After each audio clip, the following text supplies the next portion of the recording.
Hi everyone and welcome back to my channel Kozana Reacts, where I learn all things para with your help and I share my Slovak Central European point of view. And in today's video I'm going to look into something which is quite interesting. So obviously I'm learning about Bharat, but I also have like zero to none knowledge about South Korea. So what really shocked me was that Indians are being banned in by South Korea or something along these lines. And it's quite surprising.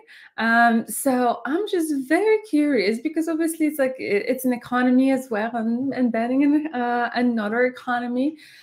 I'm not too sure what's going on. And so I thought, let's check it out with you together. But before we get into the video, please like this video and click on the subscribe button and turn on the notification. Thank you so much for your support. All right, I shall say, let's go.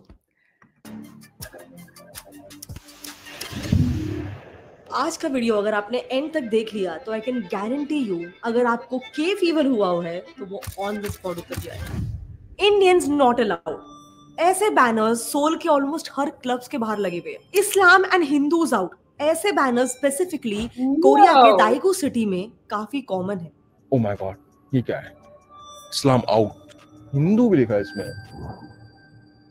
अब of course soul के कुछ clubs या फिर बाकी cities में ऐसे banners ना भी हो, फिर भी ये कोरिया की ग्राउंड रियलिटी है। अब मैं आपको एक सिचुएशन बताती हूँ।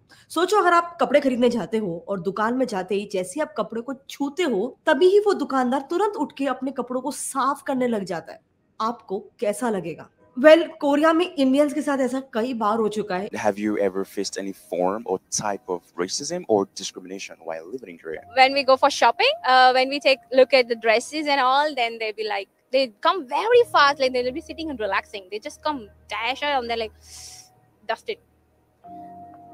Okay, I'm not buying.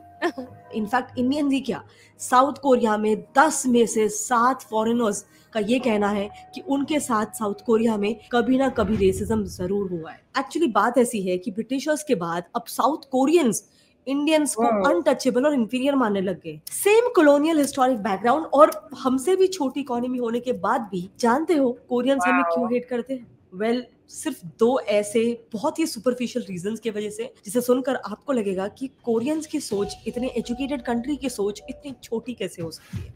It's only for Koreans, huh? It's only for Koreans. Why? Why that policy? Huh? Why that policy? Yeah, but you cannot discriminate like that, right? wow.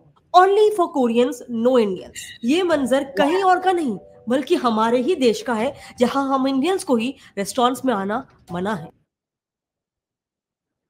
Actually Andhra Pradesh के अनंतपुर में किया Motors के manufacturing plant के आसपास करीब 15 से 20 Korean restaurants खुले हुए। इन रेस्टोरेंट्स में जब द वायर ने स्टिंग ऑपरेशन किया तब ये रिवील हुआ कि इन कोरियन रेस्टोरेंट्स में इंडियंस के लिए डाइन इन तो छोड़ दो, वहाँ इंडियंस की एंट्री तक बैन है। इनफैक्ट इन कोरियंस में इंडियंस के प्रति हेट इस लेवल तक है कि वहाँ रेस्टोरेंट का स्टाफ भी उन लोगों ने इंडियन नहीं रखा है बल्कि नेपाली सिटीजन रखा है। कहाँ काम करते हैं? इधर ही काम करते हैं। आप इधर ही काम करते हैं? जी। अच्छा, तो आप तो इंडियन है? नहीं, नेपाल है। नेपाल से हैं? Can you believe that? ये सब हमारे जमीन पर हो रहा है। सो बस सोचो अगर हमारे ही जमीन पर ये हो सकता है तो साउथ कोरिया में किस लेवल तक का रेसिज्म होता होगा। The fuck? Seriously, what on earth is this? That's like batshit crazy. Like what? Let's continue. सो हाल ही में राज, जो कि एक कोरिया बेस्ड इंडियन यूट्यूबर है, उसने अपने सटल क्रेजी कोरिया इस चैनल पे इंडियंस के खिलाफ हो रहे एक काफी इंपॉर्टेंट इशू को अपने व्लॉग से हाईलाइट किया। राज दरअसल पिछले 9 साल से कोरिया में रह रहा है, पर पिछले साल ही वो अपने न्यू दिल्ली से आए दोस्तों को कोरिया घुमा रहा था। तब उसके दोस्तों ने उसको कहा कि क्लबिंग के लिए चलते हैं, बट राज कभी कोरिया में क्लबिंग के लिए नहीं गया था। उसके लिए भी कोरियन क्लबिंग ये फर्स्ट एक्सपीरियंस होने वाला था, तो बीइंग अ ब्लॉगर राज उस एक्सपीरियंस को रिकॉर्ड करने लग गया। अब जैसे ही वो पहले क्लब में पहुंचता है, देखना उसके साथ क्या होता है। उनको गार्ड बस इसीलिए अंदर जाने से रोकता है क्योंकि वो इंडियन है। उनसे वो गार्ड कहता है कि ये क्लब में तो अलाउड नहीं है, आगे वाले क्लब में ट्राई कर लो। It's a rule. It's a racism. 야, 무슨 말인지 아는데 경찰 부르셔도 되는데 입장은 안 돼요. पर उस क्लब में जाने पे तो उनका इससे भी बुरा इंसल्ट होता है। उस क्लब का गार्ड राज को ऐसे ऐसे करके उनको सीधे वहां से भगा देता है। तीसरे क्लब में तो उनको किसी से झगड़ा करने की भी जरूरत नहीं होती है, वहां तो सीधा बोर्ड में ही लिखा होता है Indians and Pakistanis are not allowed. Pakistanis as well. अब Wow. इस पूरे इंसिडेंट में मुझे पर्सनली सबसे ज्यादा बुरा क्या लगा, रुको 2 मिनट में वो डिस्कस करेंगे, लेकिन उससे पहले मुझे बताओ आज इंडियंस का कोरियंस को लेकर क्या माइंडसेट है। इंडियंस टुडे जस्ट लव के पॉप, के ड्रामास, कोरियन रामेन। बेसिकली हमें जरा भी नॉलेज नहीं है कि साउथ कोरियंस का माइंडसेट हमारे बारे में क्या है, बिल्कुल वैसे ही जैसे इंडियंस को जीरो नॉलेज है इन्वेस्टमेंट के ऑप्शंस के बारे में। फॉर्चुनेटली अभी समय हल्का सा बदल रहा है और लोग इन्वेस्टमेंट और ट्रेडिंग के बारे में ज्यादा अवेयर हो रहे हैं, लेकिन अभी भी एक सवाल है जो काफी पूछा जाता है कि जो इन्वेस्टमेंट है वो भी स्पेशली शेयर मार्केट में कैसे किया जाता है। सो देखो, कुछ बेसिक रिक्वायरमेंट्स होती है जो अगर फुलफिल हो जाए तो बड़े आसानी से हम अपना इन्वेस्टमेंट कर सकते हैं, और इसमें और आसानी लाता है एक ऐसा ब्रोकर जो आपको एक डेडिकेटेड एडवाइजर भी देता है, जो आपके सारे स्टेजेस पर आपकी मदद करता है। यस, मैं बात कर रही हूँ मोतीलाल ओसवाल की, जो कि एक फुल सर्विस ब्रोकर है, एंड यहाँ पे आपका इन्वेस्टमेंट अकाउंट, जिसे डीमैट अकाउंट कहते हैं, वो बड़े ही आसानी से before investing. Now coming back to the topic, मैं आपको बता रही थी कि कैसे जब 3 क्लब से राज और उसके फ्रेंड्स को मना कर दिया गया, तो मुझे पर्सनली सबसे ज्यादा बुरा किस बात से लगा। देखो, ये सब जब चल रहा था ना, तब कई कोरियंस इसे देख रहे थे, पर उनमें से एक ने भी आगे आके इन इंडियंस की मदद करने की नहीं कोशिश की। अब जरा वो इंसिडेंट याद करना जिसमें वो साउथ कोरियन यूट्यूबर को कुछ मुंबई में छपरी लड़कों ने छेड़ा था, याद है, बहुत वायरल हो गया था। तब उस यूट्यूबर को बचाने कौन आया था? एक इंडियन लड़का ही तो आया था लास्ट में। Incident being unfolded, he came to her rescue. और इंडियंस ने ऑनलाइन जो उसको हेवीली सपोर्ट किया वो अलग। इनफैक्ट पुलिस ने खुद एक्शन लेते हुए उन छपरी लड़कों को अरेस्ट भी किया था, बिल्कुल जैसे उस लड़की ने किया। राज ने भी उस इंसिडेंट का व्लॉग निकालकर उसे यूट्यूब पे अपलोड किया था, लेकिन इस इंसिडेंट में कोरियन एडमिनिस्ट्रेशन से किसी ने भी इसे नोटिस नहीं किया। सो क्या हम ये मान ले कि उनके हिसाब से हमारी कोई वैल्यू नहीं? नाउ आई नो आप बोलोगे कि सिर्फ एक छोटे से इंसिडेंट से, 2-3 इंसिडेंट से ये पूरा ओपिनियन फॉर्म नहीं कर सकते हैं, तो मेरी बात छोड़ो, जरा आप खुद ही यूट्यूब पे कोरिया हेट्स इंडियंस ये कीवर्ड टाइप करके देख लो। आपको बहुत सारे ऐसे वीडियोस मिल जाएंगे जहां पर वो अपनी रेसिज्म की stories openly share. But what is their problem? I don't understand. Like, I hope that she is going to explain it, because this makes zero sense to me. उन्हीं वीडियोस में से जब मैं खुद गो थ्रू कर रही थी, तब एक कोरियन चैनल बिबिम कोरिया के पॉडकास्ट में इस इंडियन लड़की ने अपना एक काफी इनह्यूमन एक्सपीरियंस शेयर किया था। उसने बताया कि जब भी वो कोरिया के पब्लिक प्लेसेस पे किसी सीट पे बैठने जाती थी, तब उस सीट पे उसके बैठते ही बाकी कोरियंस उठकर चले जाते थे, जैसे कि वो कोई सो कॉल्ड अनटचेबल हो। Have you ever experienced racism in Korea? In case I get on a subway, I sit somewhere. Person besides me will get up and go sit somewhere. And ये कोई इक्का दुक्का case नहीं है। उसका कहना था ये एक्सपीरियंस इतना कॉमन है कि अब तो उसको उसकी ऑलमोस्ट आदत ही हो चुकी है। And it has happened to me so many times that now I'm used to it. And what about Korean kids? इन्हीं इंटरव्यूज में से एक दूसरी लड़की ने बताया कि उसकी एक इंडियन फ्रेंड, जो कि एक स्कूल टीचर है कोरिया में, उसको एक बार कुछ कोरियन स्टूडेंट्स ने कहा था कि we hate Indians because they look like muddy, यानी वहां के बच्चों के हिसाब से हम इंडियंस कीचड़ जैसे दिखते हैं। And she's a teacher and she was teaching and they were talking about India, I guess. Small kids and they were like, oh, we don't like Indian people. They look like muddy. अब बस सोचो कि अगर बच्चे ये बात बोल सकते हैं, मतलब इस सोसाइटी में ये हेट, ये रेसिज्म किस हद तक पेनिट्रेट हो चुका है। नाउ देखो, ये जो रेसिज्म पूरा स्टेम हो रहा है ना, इसके पीछे के रीजंस बहुत ही इंटरेस्टिंग है। बात ऐसी है कि साउथ कोरिया, जो दुनिया की 5th मोस्ट लिटरेट कंट्री है, उन्होंने अपने ब्यूटी स्टैंडर्ड्स का डेफिनेशन इतना रिजिड और स्टीरियोटिपिकल कर लिया है कि यूरोपियंस और इंडियंस तो छोड़ दो, खुद कोरियंस तक इस ब्यूटी स्टैंडर्ड में फिट नहीं हो पाते हैं। C is the ideal bra cup size. Okay, I know about, so I know anything for ladies. This is Korean, apparently skincare is the best. I really do not know much about South Korea or Korea in general, if we, think north and south, but I know that they go crazy for their skincare and they have, as she said, like this specific beauty standard. But wow, how racist that is. That is batshit crazy, considering like the century we live in. And I don't know. And also, Indian economy and all of that, like you'd think, but I guess I know nothing about their K-pop, but never been interested, don't care. So let's continue. Big firms prefer pretty eyes and government bosses like high noses. Korea में कोई भी job मिलने के लिए ये basic requirements है, and mind you ये requirement हर Korean को जॉब मिलने के लिए फुलफिल करना ही पड़ता है। और प्राइवेट ऑर्गेनाइजेशंस तो छोड़ ही दो, वहां खुद उनकी एम्प्लॉयमेंट मिनिस्ट्री ही ट्विटर पर जॉब सीकर्स को कह रही है कि अगर आपको जॉब चाहिए तो प्लास्टिक सर्जरी करवा लो पहले। अब इससे ज्यादा मैं क्या ही बोलूं, उनकी गवर्नमेंट खुद इसे ओपनली सपोर्ट कर रही है। और इसीलिए इनका हेट सिर्फ इंडियंस तक ही सीमित नहीं है, रेसिज्म काफी हद तक वहां पर फॉरेनर्स के लिए इन जनरल होता है। एक एग्जांपल देती हूँ निकी किम का, जो कि एक एंग्लो कोरियन है और अपनी ग्रेजुएशन पूरी करके इंग्लैंड से कोरिया सेटल होने आई थी। अब क्योंकि यहाँ पे सेटल होना था उसको, इसके लिए उसने किम ने जॉब इंटरव्यू के लिए अप्लाई किया और कोरियन नॉर्म के मुताबिक अपने रेज्यूमे के साथ साथ उसने अपना एक नॉर्मल सा फोटोग्राफ भी शेयर कर दिया। अब देखना, जिस दिन किम कंपनी में इंटरव्यू के लिए पहुंचती है, वो उस इंटरव्यू के बाद से शॉक हो जाती है, क्योंकि वहां पहुंचकर इंटरव्यू लेना तो दूर, किम को कंपनी ने अप फ्रंटली रिजेक्ट कर दिया। क्यों जानते हो? उसको रीजन दिया गया कि you don't look like this photo. Crazy है ना। इसके बाद भी किम को इतने रिजेक्शंस मिले कि वो इंग्लैंड लौट गई फाइनली। बट ये इंसिडेंस कोई पहला नहीं है या फिर कोई यूनिक इंसिडेंस नहीं है, कोरिया में ये काफी नॉर्मल है। इसे एक्चुअली ओइमो जिसांग जुई कहते हैं, जिसका लिटरल मतलब होता है लुकिज्म या फिर looks are supreme.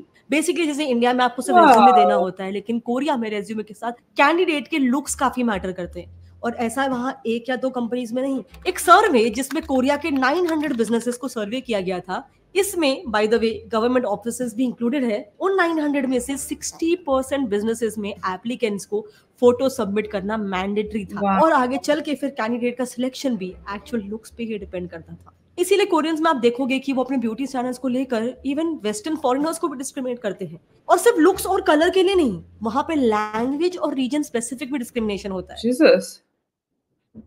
But you always feel different. It's not.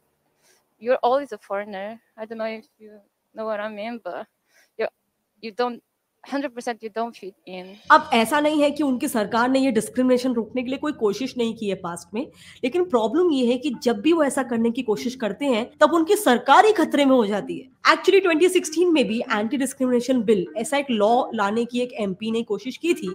In fact ये बिल तो उस वक्त उनकी लेजिस्लेटिव कमिटी में पास भी हो चुका था, पर गवर्नमेंट को इसे खारिज करना ही पड़ा अंत में, क्योंकि कई बड़े बिजनेस ट्रेड ग्रुप्स और कोरिया एम्प्लॉयज फेडरेशन ने इस बिल का कड़ा विरोध किया, जिसके बाद सरकार को इस बिल को लास्ट में खारिज करना ही पड़ा। अब देखो, कोई भी सरकार उनकी सुनेगी क्यों नहीं, आखिर पार्टी फंड तो इन्हीं कंपनी से ही आना है। एंड देखो, इसमें सरकार की भी कंप्लीट गलती नहीं बोल सकते, क्योंकि ये लुकिज्म का जो कॉन्सेप्ट है वो कोरियन सोसाइटी में काफी डीपली पेनिट्रेट हो चुका है। उनका mind, I mean, look, you guys, we all have different standards of beauty. So if I would rewind this video a tiny bit back and just play it back, जिसके बाद सरकार को इस bill को लास्ट में खारिज करना ही पड़ा। अब देखो, कोई भी सरकार उनकी सुनेगी क्यों नहीं।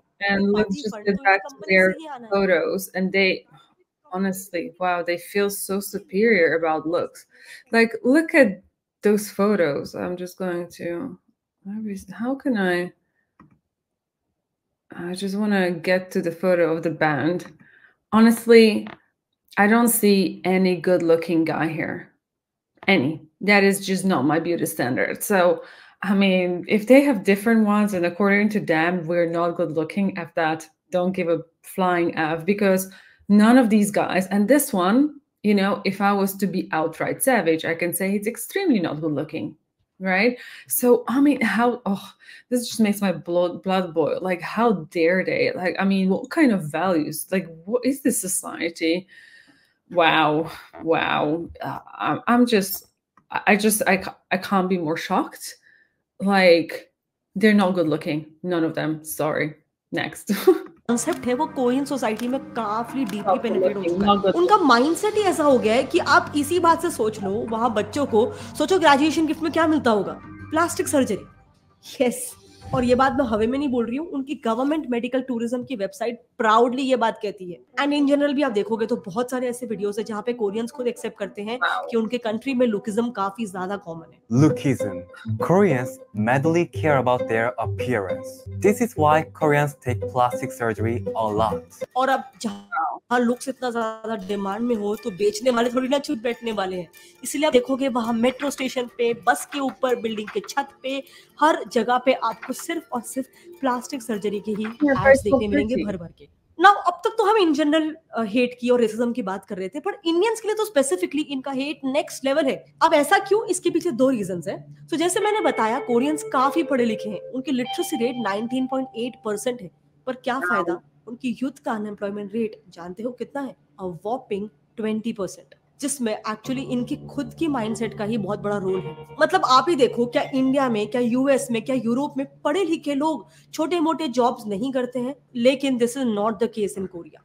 So currently Korean industrial and farming sectors में बहुत heavy shortage of workers face हो रहा है। मतलब आप सोचो, सिचुएशन वहां की इतनी बदतर है कि कोरियन सरकार को ब्लू कॉलर वर्कर्स को बाहर से इंपोर्ट करना पड़ रहा है, बस इसीलिए क्योंकि उनका यूथ पढ़े लिखे होने की वजह से ऐसे छोटे मोटे जॉब्स नहीं करना चाहता है। सो ये बैकग्राउंड हम समझ गए। अब देखो, अब तक आपको यही लगता होगा कि इंडियंस वहां पे पढ़ने लिखने और आईटी जॉब्स के लिए ही मोस्टली जाते हैं, पर ये सिर्फ one side of the story है। असल में बहुत सारे इंडियंस ऐसे भी हैं जो वहां पे कई छोटे मोटे जॉब्स करते हैं, जैसे कि हमारे इंडियंस कोरियन शिप्स पे सी फेरर्स भी होते हैं। इनफैक्ट अभी चल रहे इस लेबर शॉर्टेज के लिए कोरियन गवर्नमेंट ने खुद इंडिया से एक पैक्ट भी साइन करवाया है, ताकि उनके agriculture, manufacturing, construction, waste disposal, meat transportation, ऐसे बहुत सारे सेक्टर्स में वर्कर्स की शॉर्टेज ना हो। अब देखो, यहाँ रेसिज्म अगेंस्ट इंडिया एकदम ज्यादा इसीलिए है क्योंकि कोरियंस का मेंटालिटी ये है कि इंडियंस हमारे यहाँ पे छोटे मोटे जॉब्स करते हैं। इसके अलावा दूसरा रीजन तो इनके यहाँ पे रेसिज्म बहुत कॉमन है ही, लेकिन skin colour, white skin colour से जो उनका फेटिश है वो बहुत ज्यादा कॉमन है। लेकिन हम इंडियंस का कलर व्हीटिश होता है, इसीलिए ये भी एक बहुत इंपॉर्टेंट रीजन बन जाता है कि इतना ज्यादा रेसिज्म इंडियंस के खिलाफ वहाँ पे होता है। और ऐसा मैं नहीं, खुद कोरियंस ने ही कहा है। दरअसल Korea institute I was just going to say, like, you know, in the West, the obsession is with actually having kind of Indian kind of skin, like having like the kind of like a dark hair, sun kids. That's the obsession. White is actually not really at all appreciated. But I don't understand why so much obsession with superficial things. Like, what kind of society is that? Wow, I've never really knew anything about Korea apart from the skincare. But man, this is batshit crazy. That is actually crazy. Institute for international economic policy ने पूरे Korea में एक interesting सर्वे किया था, जिसमें ही कई Koreans ने ये ओपनली एक्सेप्ट किया था कि हम इंडियंस को अनसेफ, अंडर डेवलप्ड और ओल्ड फैशन समझते हैं। एक्चुअली देखो, रूट प्रॉब्लम पता है क्या है? इनकी भी इसमें उतनी गलती नहीं है, ऐसा कह सकते हैं। ज्यादा मेजर गलती है इंफॉर्मेशन गैप की। एक्चुअली ये कोरियंस हम इंडियंस के बारे में कुछ जानते ही नहीं है। देखो, आज कोरिया में सिर्फ 12,000 इंडियंस ही रहते हैं और टूरिस्ट भी करीब वहां पर हर साल 1 लाख लोग ही जाते हैं। तो ऐसे में बाकी लोगों से इंडियन कल्चर के बारे में उन्हें बहुत ही कम पता चलता है। और रही बात इंडियन गवर्नमेंट की, तो हमारे देश और कोरिया में ऑफिशियल डिप्लोमेटिक टाइज भी काफी कंपैरेटिवली लेट 1973 के आसपास ही हुए थे, यानी करीब आजादी के 30 साल बाद। इनफैक्ट इससे पहले तो उनके प्राइम मिनिस्टर हमारे देश को दुश्मन देश समझते थे। उन्हें लगता था कि हम एक कम्युनिस्ट आइडियोलॉजी को सपोर्ट करने वाले देश है, क्योंकि हम रशिया के एलाय थे और साउथ कोरिया यूएस का एलाय था, जो कि एक कैपिटलिस्ट कंट्री था। सो मैं आपको बस दोनों साइड का पर्सपेक्टिव बताने की कोशिश कर रही हूँ। एंड ये वीडियो बनाने का मेरा बिल्कुल भी ये कहने का मतलब नहीं है कि कोरियंस को अभी से हमको हेट करना शुरू कर देना चाहिए और उनके के कल्चर को, के पॉप को, के ड्रामा को बॉयकॉट कर देना चाहिए। ऐसा मैं बिल्कुल भी नहीं कह रही हूँ। इनफैक्ट हमारा तो कल्चर ही अतिथि देवो भव का है। मैं बस ये कह रही हूँ कि इट्स हाई टाइम कि हम इंडियंस ये समझ जाए कि हाँ, दूसरे देशों की रिस्पेक्ट करना, उनके कल्चर को फॉलो करना, उनसे अच्छे एस्पेक्ट्स उठाना, ये बिल्कुल अच्छी बात है। लेकिन एक दूसरे देश की इज्जत करते वक्त हमें अपनी रिस्पेक्ट नहीं खोनी। मुझे एक्चुअली काफी सारे ऐसे रैंडम वीडियोस मिले जहाँ पे लोग अपना पर्सनल ओपिनियन शेयर कर रहे थे। जब मैंने और देखना शुरू किया तो मुझे मालूम पड़ा, यस, एक्चुअली काफी सारे साउथ कोरियंस इंडियंस को हेट करते हैं, उनके खिलाफ उनके मन में बहुत ज्यादा रेसिज्म है। तो मैं बस आपको ये एक ऑल्टरनेट पर्सपेक्टिव देना चाहती थी कि नो डाउट अगर आपको के ड्रामा देखना है, आपको पसंद है, जरूर देखिए, लेकिन इतना जरूर याद रखिए कि this should not be at the cost of your self respect, our self respect. And again ये Wow.